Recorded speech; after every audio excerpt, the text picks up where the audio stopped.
하나님 말씀 느헤미야 6장 1절에서 19절까지의 말씀 중에서 1절에서 9절까지 우리 교독하겠습니다.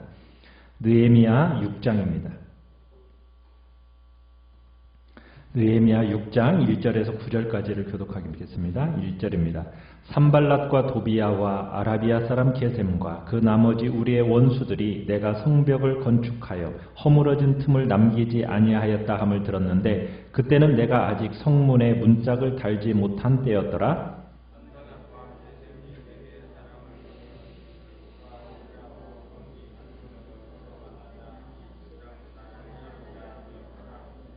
내가 곧 그들에게 사자들을 보내어 이르기를 내가 이제 큰 역사를 하니 내려가지 못하겠노라. 어찌하여 역사를 중지하게 하고 너희에게로 내려가겠느냐 하매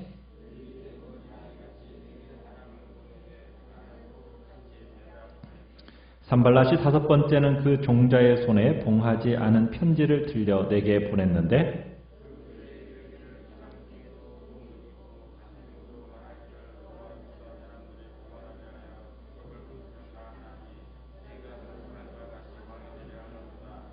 또 내가 선지자를 세워 예루살렘에서 너를 들어 선전하기를 유다의 왕이 있다 하게 하였으니 지금 이 말이 왕에게 들릴지라. 그런즉 너는 이제 오라 함께 의논하자 하였기로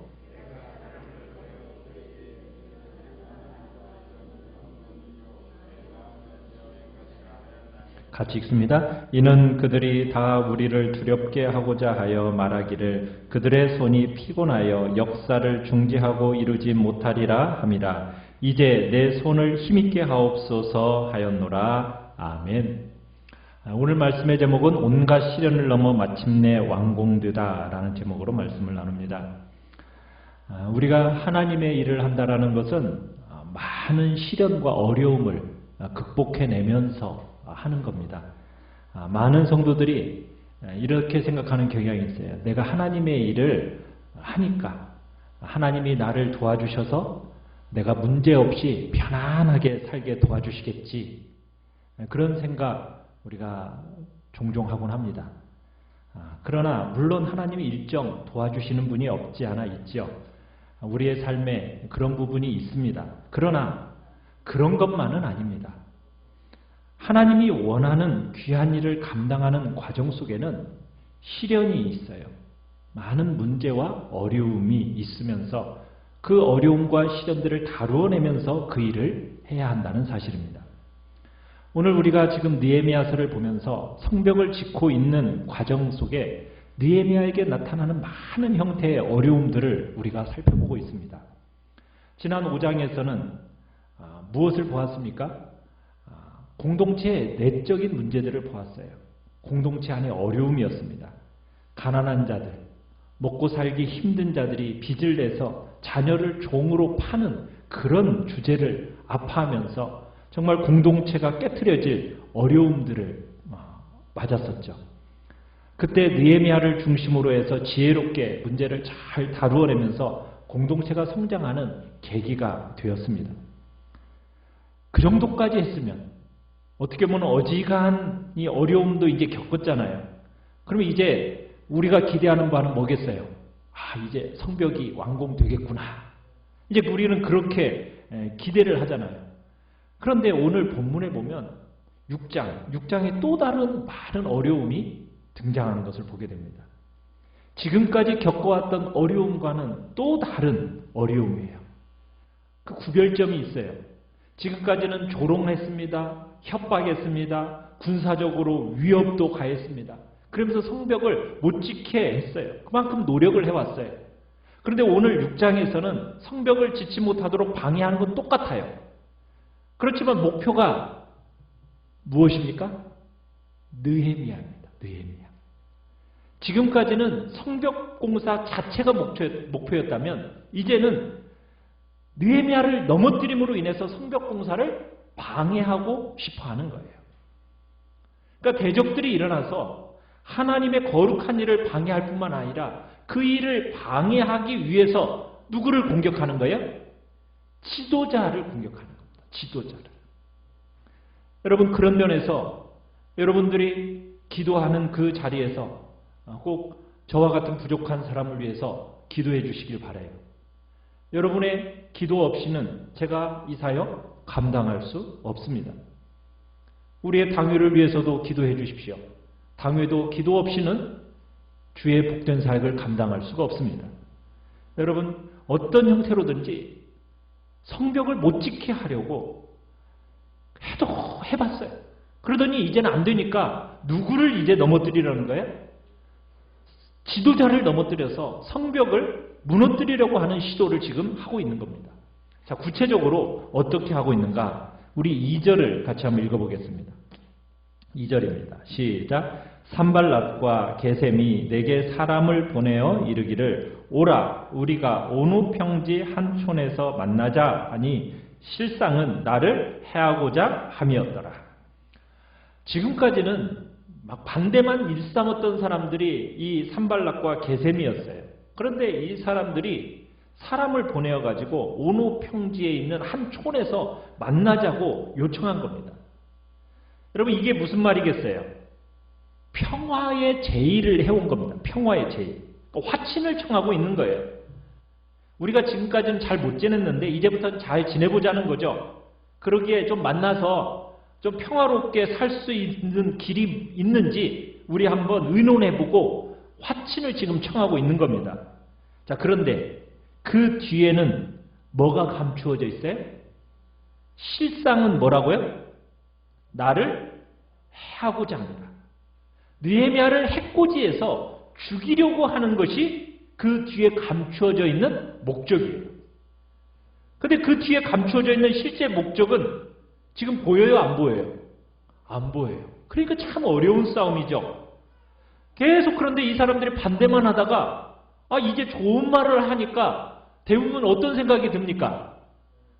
이제 정말 새로운 때가 되었구나. 이제 우리에게 이제 새로운 시대가 올려나 보다. 얼핏 이런 마음이 들 수 있지 않겠어요? 자, 그런데 실제로 뒤에 있는 그림은 뭐라고요? 느헤미야를 해코지해서 죽이려고 한다라는 거예요. 겉으로는 화친과 화평의 얼굴인데 실제로는 공격해서 무너뜨리려는 그림을 가지고 지금 느헤미야를 찾아온 겁니다.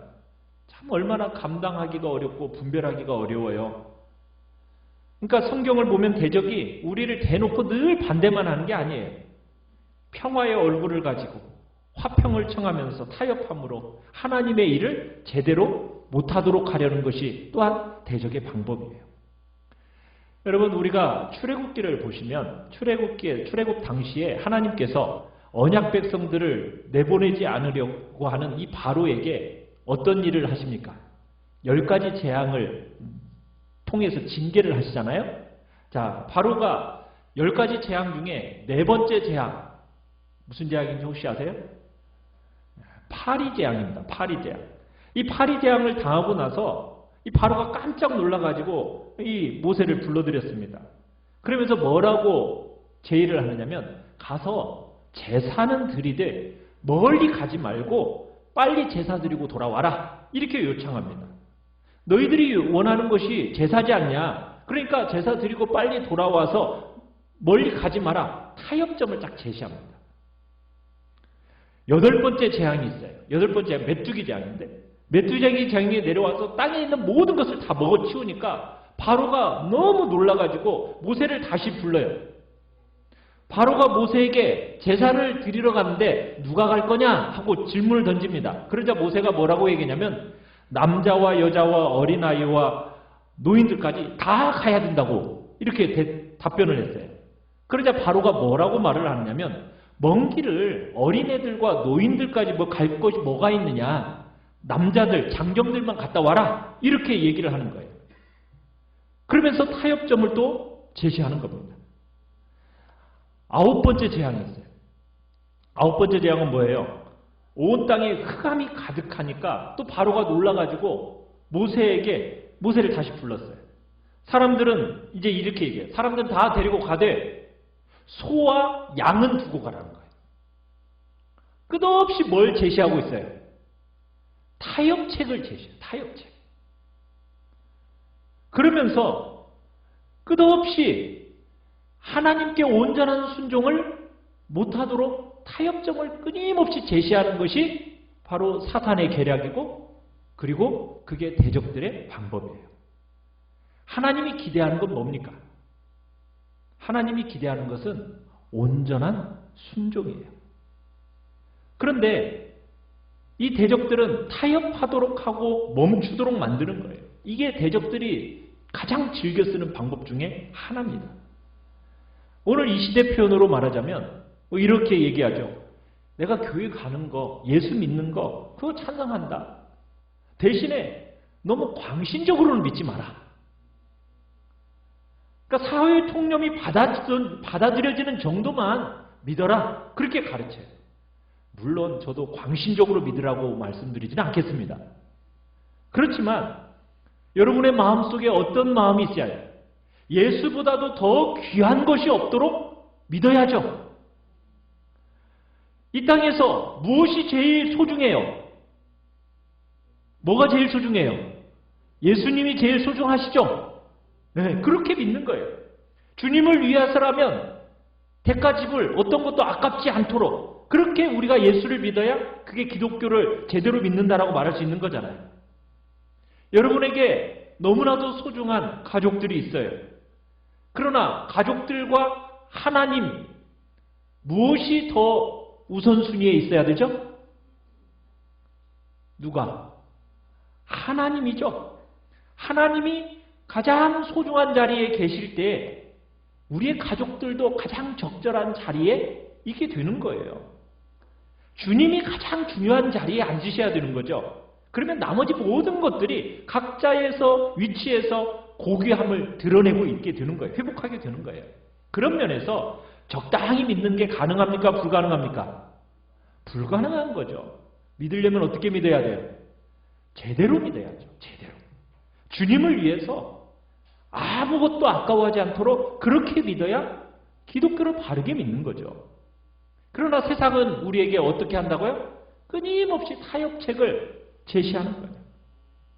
야, 예수 믿으면 너 하나만 믿으면 됐지. 꼭 그렇게 가족들이 다 믿어야 돼? 그럴 이유가 뭐냐? 세상은 자꾸 그렇게 얘기해요. 그런데 예수님은 우리에게 뭐라고 말씀하셨어요? 주 예수를 믿으라. 그리하면 너와 내 집이 구원을 받으리라. 그죠? 예수님은, 하나님은 여러분 한 사람이 딱 교회에 나오면은 그 교회에 나올 때 하나님의 마음은 어떤 마음이에요? 여러분 하나만의 대상이라고요? 아니죠. 여러분 가족 모두가 전부가 대상이라는 얘기예요. 남편과 자녀 모두가 대상이라는 거예요. 그러니까 여러분 하나만 믿으면 돼야 안 돼요? 안 되는 거죠. 온 가족이 하나님을 알고 영생의 복락 안으로 같이 와야 하는 거예요. 가족 모두가 주님의 품으로 와야 합당하다라는 거예요. 근데 시대의 정신은 그래요, 안 그래요? 안 그래요. 자꾸 타협점을 제시하는 거예요. 우리는 이 시대의 정신에 져서는 안 되는 거예요. 오늘날 이 시대에 많은 사람들이 교회에 와서 그냥 목사의 설교 듣지만 세상 사는 길은 철저할 만큼 세상의 가치관을 따라 사는 것을 보게 돼요. 또 다른 타협이에요. 내가 교회 가서 예배도 드려주고 교회에 가서 원하는 거 기본적으로 내가 다 해주겠지만 그럴 용의가 있다는 거예요. 그렇지만 내가 세상을 보는 눈, 내가 세상을 이 땅을 살아가는 방식, 자녀를 양육하는 방식, 이것까지 교회가 간섭할 필요는 없죠. 맞는 말입니까? 틀린 말입니까? 틀린 말이죠. 그렇지 않죠. 여러분이 교회에 오는 것은 여러분 이제는 여러분의 생각과 여러분의 가치관이 어떻게 되어야 되는 거예요? 온전히 하나님 앞에 드려지기를 원하시는 거예요. 그것이 주님께서 우리에게 원하시는 신앙생활이거든요. 자, 그런데 평화의 얼굴을 하고 지금 느헤미야를 불러서 더 이상 싸울 것이 뭐냐? 이제 우리 잘 지내보자. 화평을 청하니까 이게 얼마나 어려운 싸움입니까? 자, 그런데 이런 유혹과 시험을 어떻게 감당해내면서 우리 느헤미야가 성벽을 계속해서 지어내는가? 우리 3절 4절을 같이 한번 읽어보겠습니다. 3절 4절입니다. 시작. 내가 곧 그들에게 사자들을 보내어 이르기를 내가 이제 큰 역사를 하니 내려가지 못하겠노라. 어찌하여 역사를 중지하게 하고 너희에게로 내려가겠느냐 하매 그들이 4번이나 이같이 내게 사람을 보내되 나는 똑같이 대답하였더니. 자, 느헤미야에게서 우리가 하나님의 일을 하는 자세, 이 자세를 배우게 되는 거예요. 지금 느헤미야는 이런 어려움과 타협의 그 요구를 어떻게 감당해냅니까? 4번씩이나 지금 똑같이 유혹했다는 거예요. 그런데 느헤미야는 넘어지지 않고 어떻게 감당합니까? 3절에서 근거해 보면은 우리가 이렇게 말할 수 있겠죠. 느헤미야의 마음에는 우선적인 주제가 있었다는 거예요. 우선순위. 느헤미야의 마음을 지배하고 있는, 다스리고 있는 부름받은 목적, 그 목적이 있는 삶에 대한 분명한 인식이 있었기 때문에 여러분 그 교묘한 어려움을 이겨낸 겁니다. 뒤에서는 지금 느헤미야를 해코지하려는 그 목적이 있어요. 앞에는 평화의 얼굴을 지금 보여주고 있지만 뒤에는 지금 목적이 뭐예요? 느헤미야를 해코지해서 죽이려고 하는 거예요. 이게 분별이 쉬워요, 어려워요? 쉽지 않아요. 근데 이거 느헤미야가 알았을까요, 몰랐을까요? 몰랐어요. 몰랐는데 갔어요, 안 갔어요? 안 갔어요. 얼마든지 속을 수 있었습니다. 그런데 속지 않고 유혹을 감당해냈어요. 이렇게 이겨낼 수 있었던 이유가 뭐겠어요? 느헤미야의 마음을 사로잡고 있었던 게 뭐예요? 삶의 우선 목표예요. 우선 목표. 이게 사명이 있기 때문이에요.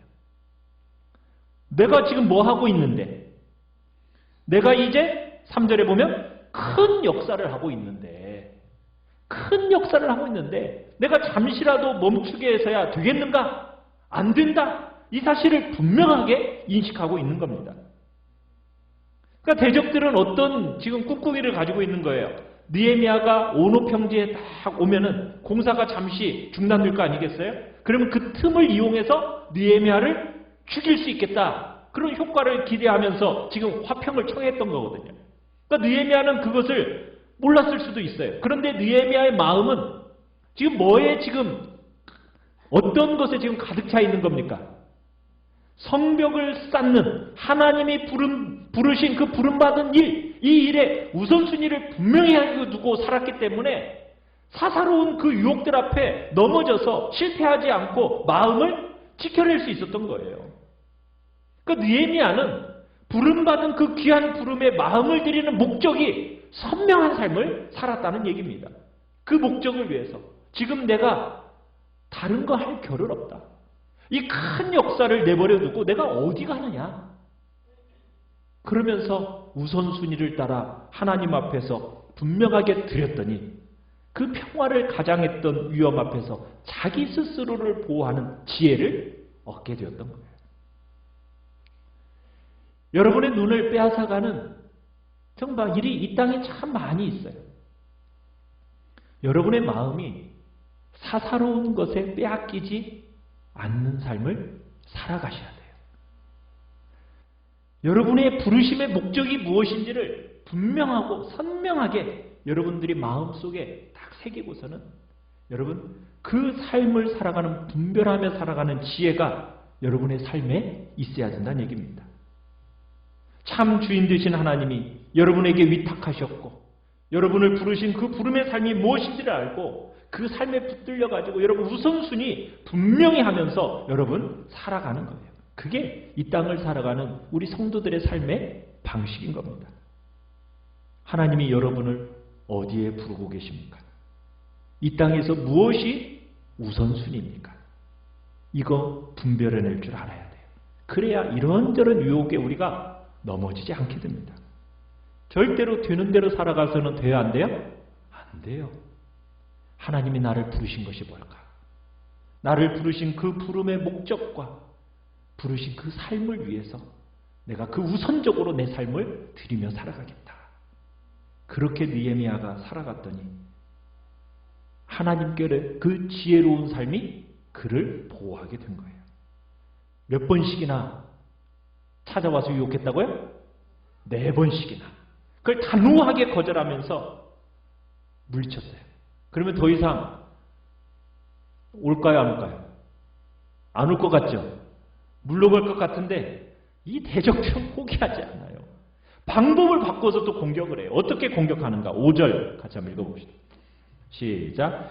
산발랏이 다섯 번째는 그 종자의 손에 봉하지 않은 편지를 들려 내게 보냈는데, 이번에는 편지를 들려보냈는데 어떤 편지예요? 봉하지 않은 편지. 봉하지 않은 편지. 봉하지 않은 편지라는 얘기는 뭐예요? 어떤 사람도 자유롭게 읽어낼 수 있는 편지. 그것을 종자의 손에 들려보냈다라는 거예요. 뭘 하겠다라는 걸까요? 소문을 만들어내서 중상모략을 하겠다라는 거예요. 그래서 느헤미야를 지금 넘어뜨리겠다라는 겁니다. 그러니까 이 대적들이 봉하지 않은 편지를 손에 들려서 지금 느헤미야를, 지도자인 느헤미야를 넘어뜨리겠다라는 거예요. 여러분 이거 잘 기억해야 돼요. 무슨 얘기냐? 그때나 지금이나요. 여러분 이런 일이 비일비재하게 일어나거든요. 사람들은 소문이 딱 퍼지잖아요. 그러면 그 소문 확인하려고 하지 않아요. 여러분 카톡에 오는 정보를 가지고 여러분은 그것을 그대로 받아들입니까? 그냥 안 받아들입니까? 대부분 그냥 확인하지 않고 그냥 다 받아들이잖아요. 여러분 악성 소문이라는 것들이 그래요. 이게 사람들이 확인하려고 하지 않고 그냥 그걸 사실인 것처럼 그냥 금방 받아들여 버리는 것이 이게 바로 우리 인간의 마음이고 태도들이에요.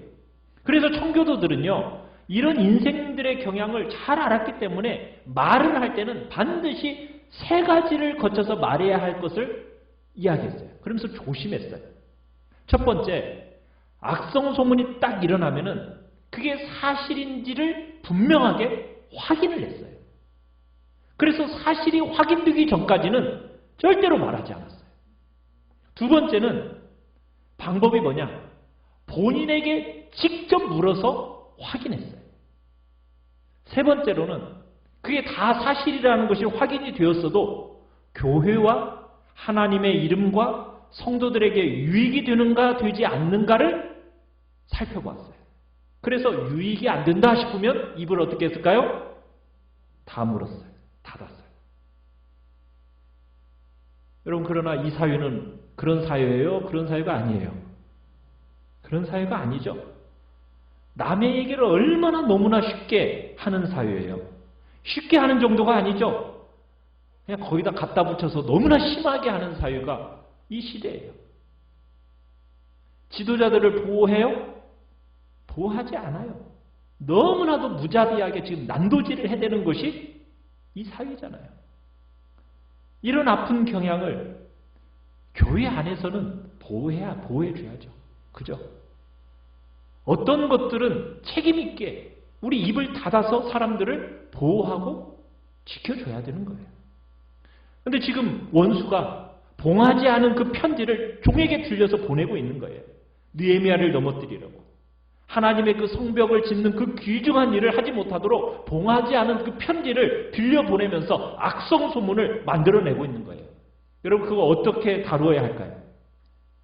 이들이 지금 퍼뜨리고 싶어하는 악성 소문의 내용이 뭔가 6절과 7절을 같이 한번 읽어보겠습니다. 그 악성 소문의 내용입니다. 시작. 그 글에 이르기를 이방 중에도 소문이 있고 가스무도 말하기를 너와 유다 사람들이 모반하려 하여 성벽을 건축한다 하나니 내가 그 말과 같이 왕이 되려 하는도다. 또 내가 선지자를 세워 예루살렘에서 너를 들어 선전하기를 유다에 왕이 있다 하게 하였으니 지금 이 말이 왕에게 들릴지라. 그런즉 너는 이제 오라 함께 의논하자 하였기로. 자, 봉하지 않은 편지를 통해서 지금 새나가기를 원했던 악성 소문이 뭐예요? 지금 느헤미야가 반역하기 위해서 성을 짓고 있다. 지금 이게 악성 소문이에요. 이 소문이 지금 이미 이방 땅에 파다하게 퍼졌다는 거예요. 거기다 누구도 가스무도 말하기를 하면서 가스무도 그렇게 얘기했다. 이렇게. 가스무가 누군지를 정확히 알 수는 없어요. 근데 전법은 똑같아요. 뭐냐면 나는 본 게 아닌데 가스무가 봤다고 그러더라 하면서 뭐예요? 나는 쏙 빠지고 상대를 완전히 넘어뜨리는 정말 나쁜 계략이죠. 자기네가 했다고는 안 해요. 꼭 누구를 가요? 제3자 가스무가 그랬더라. 가스무가 받다더라. 결국 네가 왕이 되겠다는 거 아니냐? 그러면서 왕이 되려고 지금 선지자들이 다 다니면서 이스라엘에 왕이 있다고 지금 하고 다니는데 이 말이 조만간에 왕의 귀에 들어갈 거다. 자, 그러니까 빨리 나한테 와라. 우리 이 상황을 무마시킬 수 있는 한번 서로 논의를 해보자 하고서는 지금 유혹하고 있는 거예요. 사랑하는 성도 여러분, 여러분도 여러분의 삶의 자리에서 좋은 말만 들을 수는 없습니다. 나쁜 말, 아픈 말, 억울한 말, 또 막연한 것들에 근거해서 끄집어낸 말, 이런 거 들을 기회 자주자주 있을 거예요. 그때 여러분 그런 말들을 어떻게 다루는지 우리 한번 볼까요? 8절 한번 읽어보겠습니다.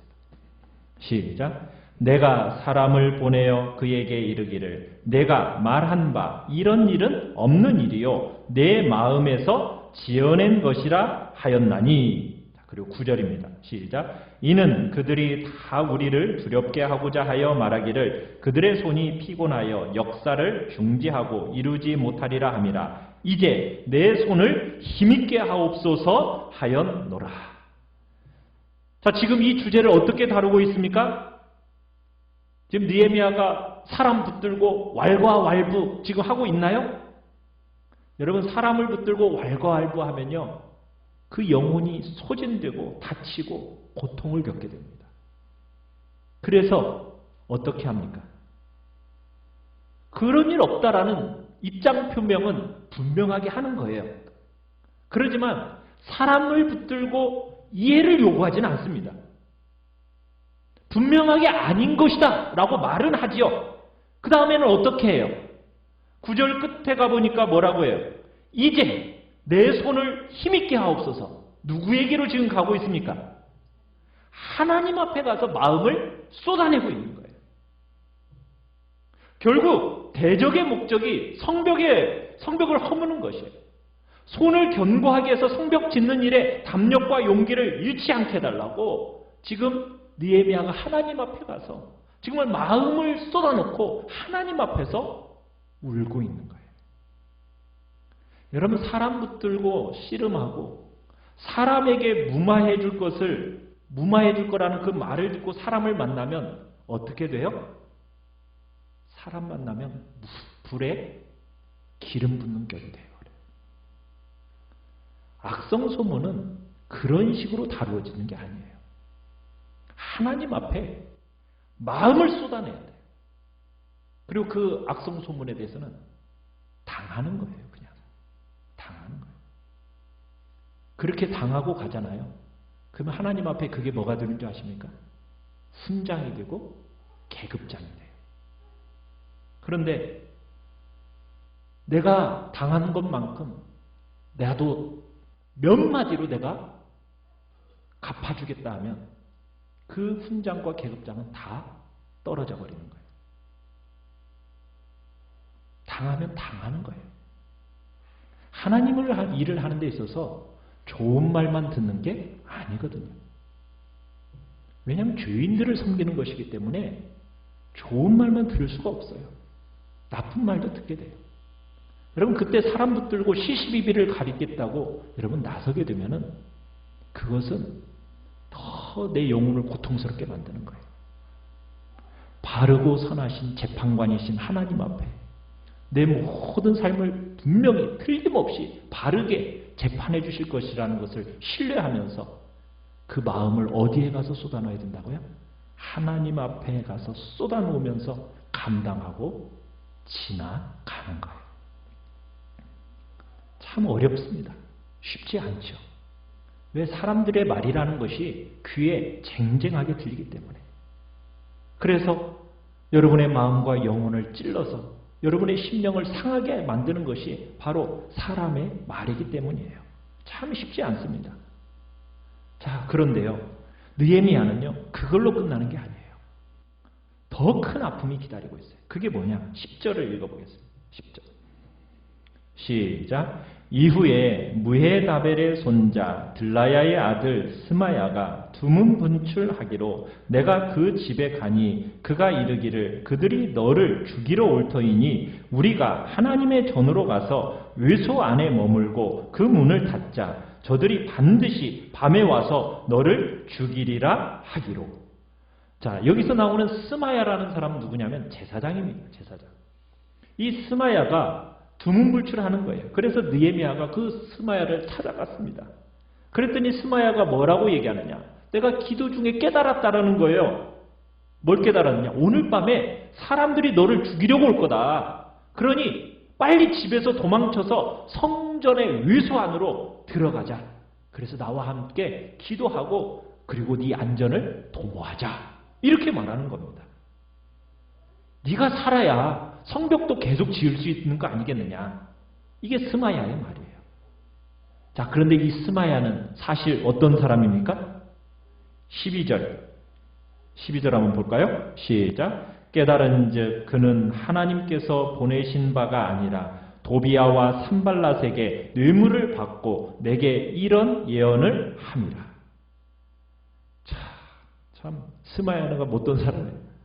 돈 받고서는 지금 변절한 사람이라는 거예요. 자, 13절도 읽어보죠. 시작. 그들이 뇌물을 준 까닭은 나를 두렵게 하고 이렇게 함으로 범죄하게 하고 악한 말을 지어 나를 비방하려 함이었느니라.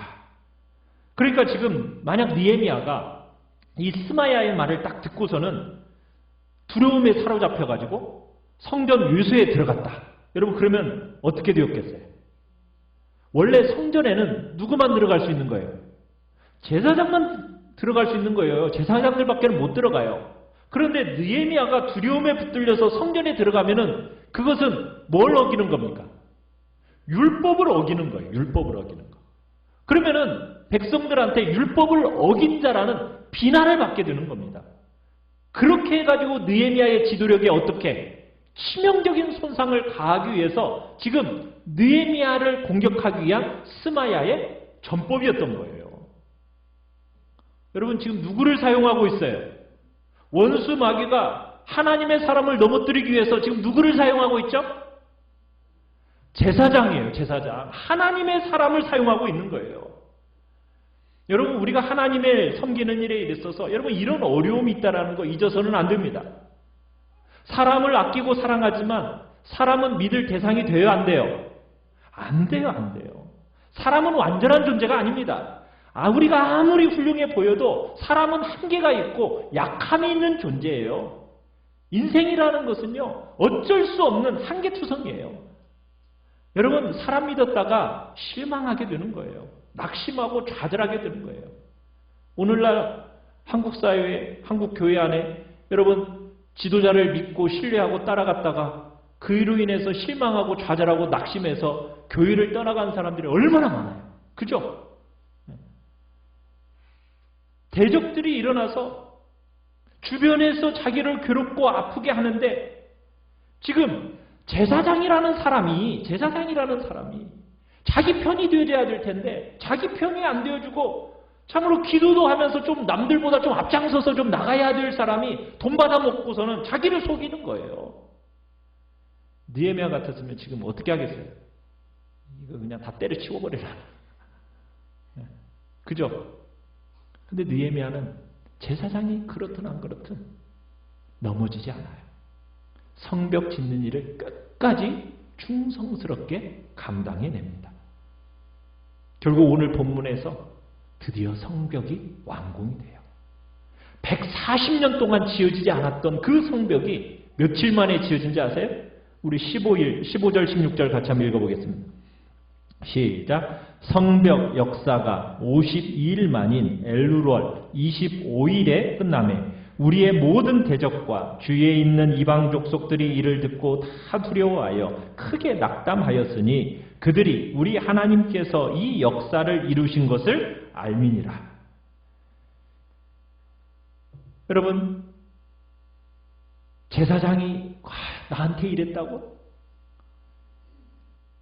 교회 지도자인 사람으로부터 내가 이런 상처를 받았어.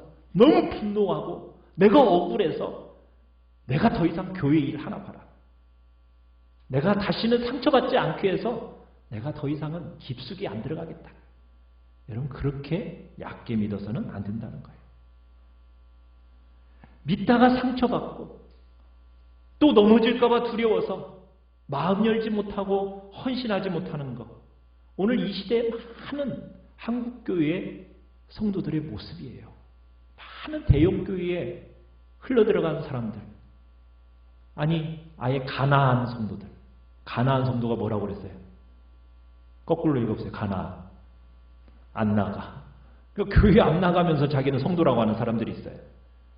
여러분 느헤미야는 수많은 아픔을 다 버텨내면서 마침내 성벽을 완공했어요. 여러분 도대체 무엇이 이런 용기를 우리 느헤미야에게 있을 수 있었을까요? 느헤미야 안에 무엇이 있었기 때문에 이게 가능했을까요? 스마야가 성전 유서로 숨기를 요구했을 때 느헤미야가 답변한 내용이 있어요. 우리 11절을 같이 한번 읽어보겠습니다. 11절. 시작. 내가 이르기를 나 같은 자가 어찌 도망하며 나 같은 몸이면 누가 유소에 들어가서 생명을 보존하겠느냐. 나는 들어가지 않겠노라 하고. 여러분 이런 모든 어려움과 유혹으로부터 느헤미야를 보호하는 느헤미야의 자세가 있었는데 그 자세가 뭐냐? 여기서 중요한 단어가 있어요. 나 같은 자가 어찌. 이 표현. 나 같은 자가 어찌. 그러니까 느헤미야는 자신을 평범한 사람인 나 같은 자가 어찌 성전에 들어가서 내 몸을 숨겨서 생명을 유지할 수 있겠는가? 나는 가지 않겠노라. 이렇게 말하는 거예요. 느헤미야는 어떤 사람이에요? 겸손한 사람이에요. 겸손한 사람. 지금 이스라엘 전체는 그를 지도자라고 모든 사람이 부르고 있어요. 그런데 자기는 알고 있는 거예요. 평소에 느헤미야는 자신을 어디에 두고 있는 겁니까? 높은 자리에 두고 있는 것이 아니라 겸손하게 나 같은 자가 어찌 이렇게 생각했다는 거예요. 나 같은 자가 어찌. 여러분 교만은 멸망의 선봉이요. 겸손은 존귀의 길잡이니라. 자기를 남들보다 더 귀하게 여기고 자기를 남들보다 더 높이 여기고 자기를 남들보다 더 중요하게 여기는 자세는 여러분 성도들의 삶의 자세가 아니죠. 우리의 그런 틈을 비집고 악한 것들이 들어와서 우리를 유혹하는 겁니다. 종교자 지도자들을 돈으로 매수하고 우리를 낙심시키고 넘어뜨려서 하나님의 성벽을 못 지게 만드는 거예요. 그런데 느헤미야는 자기 자신을 평소에 뭐라고 항상 생각했던 거예요? 나 같은 자가 어찌 하면서 자기를 절대로 높은 데 두고 있지를 않은 거예요. 여러분 다른 사람을 나보다 더 복되고 귀하게 여기는 마음을 가졌던 사람이 바로 느헤미야였던 거예요.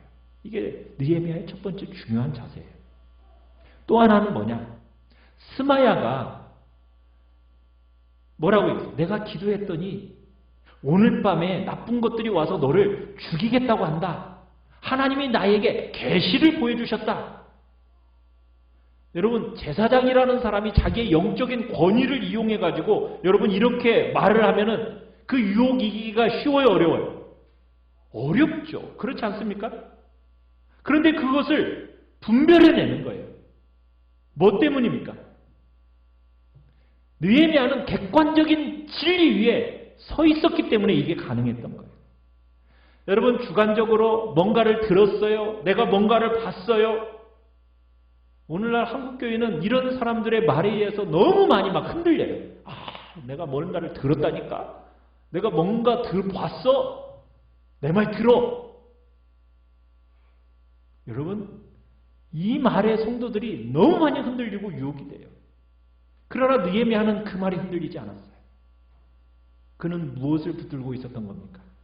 객관적인 진리, 하나님의 기록된 말씀. 그 말씀에는 뭐라고 기록되어 있으니까? 성소에는 누구만 들어갈 수 있는가요? 제사장만이 들어간다라는 사실을 느헤미야는 분명히 알고 있었기 때문에 이 주관적인 경험이라는 것이 기록된 말씀인 객관적인 진리를 배제할 수 없는 겁니다. 그렇기 때문에 객관적인 진리에 서서 누가 말하든지 그걸 분별해내면서 유혹에 넘어가지 않고 하나님의 성벽을 지어냈던 겁니다. 오늘날 이 시대 곳곳에서 지도자들이 무너지고 있어요. 지도자들이 상하고 다치는 일들이 비일비재하게 지금 일어나고 있습니다. 구석구석에 성벽이 허물어져 가고 있어요. 상한 데가 여기저기 보이고 있어요. 여러분, 성벽을 짓고 그래서 성전을 보호하고 하나님의 백성들을 보호해야 할 이 중요한 시기에 누가 성벽을 지켜야 됩니까? 하나님의 부름이 무엇인지를 정말 선명하게 알고 그 목적과 부름의 근거에서 삶의 우선순위가 정리되어 있는 사람, 그 사람이 성벽을 짓습니다. 하나님과 사람 앞에서 자신은 보잘것없는 존재라는 것을 정직하게 알고 겸손한 사람이 하나님의 성벽을 짓는 거예요. 그리고 기록되어져 있는 하나님의 말씀 위에 견고히 서 있는 사람이 바로 하나님의 성벽을 지켜야 되는 겁니다. 우리는 하나님을 섬기는 사람들입니다. 여러분은 하나님의 마음을 알고 하나님의 말씀을 알고 정말 하나님의 마음에 제일 가까운 형태로 하나님을 섬기는 마음이 여러분 가운데 있어야 성벽이 마침내 지어져서 성전이 보호되어지고 하나님의 백성들이 보호되어지는 그런 복된 날을 보게 될 것입니다. 여러분과 제가 이런저런 미혹과 유혹들, 여러분의 마음을 좌절시키는 여러 제목들 앞에서 여러분들이 지지 않고 정말 주님이 부르신 그 성벽 쌓는 일, 백성을 보호하고 성전을 지켜내는 이 복된 사역을 신실하게 감당하는 복된 자리, 여러분 모두가 있기를 간절히 축원합니다. 축원합니다. 축원합니다. 축원합니다.